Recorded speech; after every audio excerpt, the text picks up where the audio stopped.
躺下就咳嗽是什么原因？如闻医生特邀专家陈天军，西安交通大学第一附属医院呼吸与危重症医学科副主任医师。平卧位咳嗽最明显，然后如果站立位或者走动的时候咳嗽比较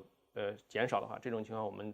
在临床工作中，比如门诊或者什么最常见的，大家需要注意。第一个呢是我们要看有没有一些消化系统疾病，比如说我们最常见的我们叫做胃食管反流，就说明是它是有一些消化道液体，比如胃液啥，通过食道反流到咽腔，这时候会刺激引起它的反反复复的咳嗽。这种胃食管反流病呢，有的时候也会引起支气管哮喘。我们可以再试一下，比如说我们休息的时候，我们把床垫高一些，垫到30度或者45度角，达到了一定程度。我们如果说这时候咳嗽明显缓解，这时候我们就可能到医院要去给医生说一下你的平时的情况，看看是不是需要在消化内科用一些药物来控制一下这方面的问题。